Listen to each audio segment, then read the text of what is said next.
This week on Original Copy, robot lions, dancing sharks, and a whole lot of Missy Elliott all accompanied Katy Perry in one of the trippiest Super Bowl halftime shows in history. We'll share our thoughts. Also, February is Black History Month. Our very own Paige Vaughn takes a look at what LSU students are doing to celebrate. I'm Jordan. And I'm Jen. And this is Original Copy.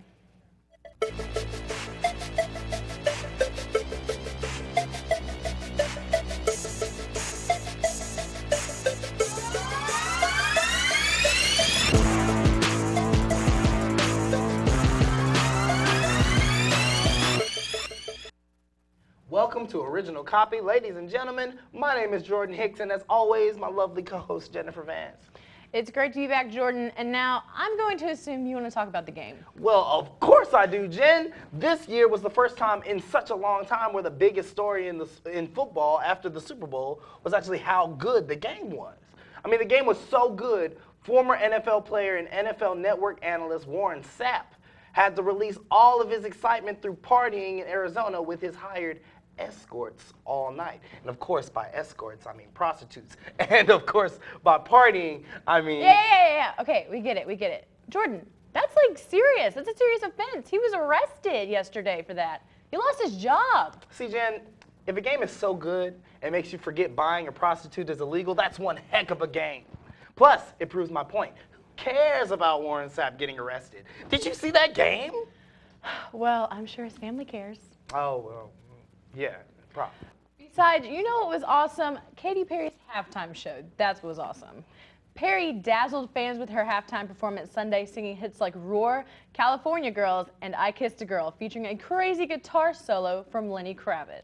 Who, by the way, has to be a vampire or something. No way somebody that's 50 years old looks that young without feeding on the souls of the innocent. Anyway, her voice wasn't the only thing that amazed viewers. Visuals of Perry's performance, including her entering the stage on a giant robot lion, a dance routine featuring hip-hop chess pieces, and a jolly bunch of dancing sharks, my personal fave part of the night, palm trees, and beach balls. Even Missy Elliott showed up to perform a bunch of her old hits, a treat for those 90 babies like you and I out there.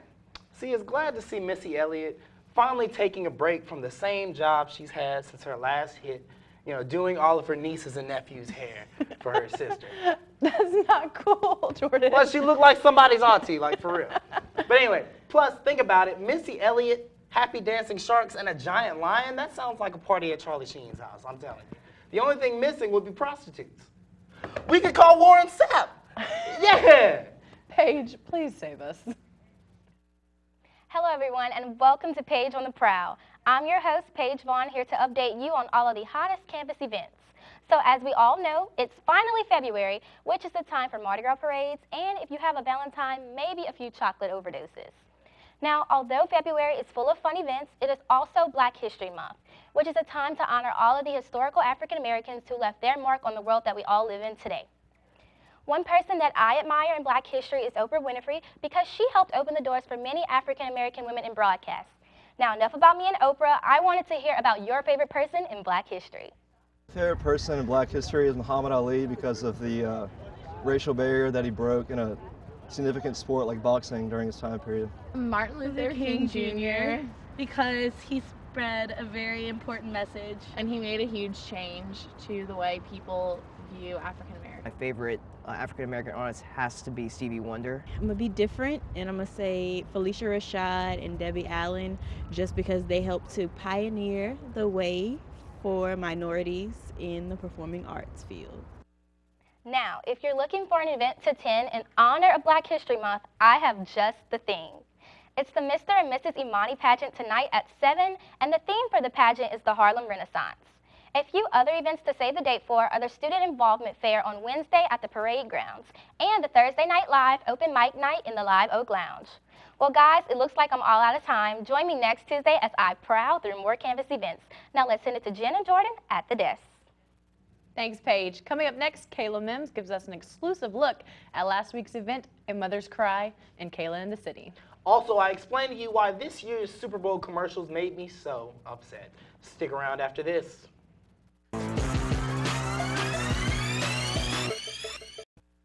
Hey everyone, this is Kayla Mims and this is Kayla in the City.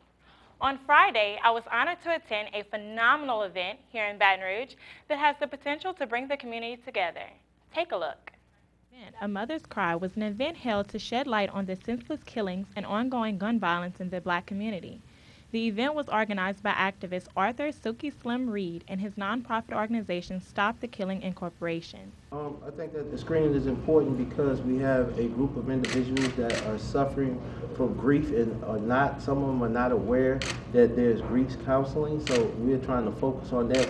One of the things that Stop the Killing does is every time we put together a program, we put together that program with a solution on the table. So you're not going to just come and say, oh, that was good. We walked away with a solution. So they will be able to connect with grief counselors, grief groups, and get some type of healing started. Sabrina Fulton, the mother of Trayvon Martin, a Black teen who was killed nearly 3 years ago by neighborhood watchman George Zimmerman, spoke with me before the event. Let people know how that one person, the loss of one life affects so many. And so I think people don't realize how many lives it affects by just one person being shot and killed. And so a lot of times people ignore that. The event was hosted by radio personality Latangela Sherman and was full of spectacular entertainment. The highlight of the night came when Reed presented his film produced by Stop the Killing Incorporation titled A Mother's Cry. The film featured videos of numerous instances of police brutality and crime within the Black community. Also in attendance was former LSU basketball coach Dale Brown, who closed out the program by sharing his personal experience with racial injustice. Well, that's all I have for today. Back to the desk with Jordan and Jenn. Thanks, Kayla. Now, Jordan, all that Super Bowl talk earlier in the show, and we didn't even mention the best part about the Super Bowl. The cheerleaders. Yes. No. The commercials. Oh, wow. Really? Of course, it's a yearly tradition. Companies pay millions of dollars for 30 seconds of pure marketing gold. So, what was your favorite commercial, Jen? Easy. That super cute commercial with the dog and the horses, and it was so sad at the beginning when he got lost from his horse friends, and at the end he was almost eaten by that wolf.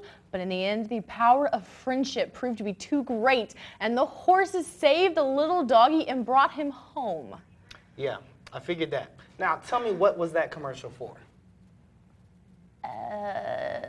Insurance or something? No, Jen, it was for beer. Budweiser beer, a product that has the least to do with cute dog stories. Like that, Jen, stuff like that, brings me to my rant of the week. It's time for the rant of the week. Let me tell you something, you so-called PR professionals. Beer and dogs are not related, like, at all. So why in the world would you pay millions to air a commercial that literally has nothing to do with your products? I mean, seriously, what do you think about when you think Budweiser? Cute dog stories? No, you think big college keggers, drinking until you can't stand up, beer pong, and bad decisions. And Budweiser isn't the only one with garbage commercial decisions. What's going on with you, Nationwide? Grow up, because I died from an accident. Nationwide, your kid just died? So sure, this is highlighting the risk you take living life unprotected or without insurance. Thanks, Nationwide, for being a Debbie Downer. Love getting to see that while I'm eating my chips and dip at the Super Bowl party. Did you see Gronkowski catch that pass? Oh, by the way, your kid can die at any moment. At least make your commercials funny. Snickers did a hilarious spoof of the Brady Bunch featuring Danny Trejo. Grubhub smashed people's faces in with a flying burrito. Kim Kardashian made fun of her overuse of being super duper fine and selfies. What I'm saying is, you're paying millions of dollars for 30 seconds. Millions! I don't think they hear me. Dwayne "The Rock" Johnson? Millions. Entertain me, make me laugh, but most importantly, keep your content relevant. So what was your favorite commercial, Jordan? Oh, definitely the Kim K commercial. She's super duper fine. And what does she have to do with T-Mobile? She's super duper fine. Exactly. We'll be right back. Welcome back to Original Copy. Now it's almost time for us to go, but before we do, we need to do some more shout-outs. Can I get a shout-out? shout out to Lindsay Lohan and her mother, Dina, for suing Fox News. A suit was filed yesterday after Fox's Sean Hannity said Lindsay and her mother did cocaine together. The Lohan's lawyers said the comment was, quote, totally irresponsible. But Fox News also made a statement saying it would defend this case to the fullest. You know, Lindsay Lohan probably hanging out at that same Charlie Sheen party that Warren Sapp's going to bring his prostitutes at. And with that, we're out. Thank you for watching Original Copy.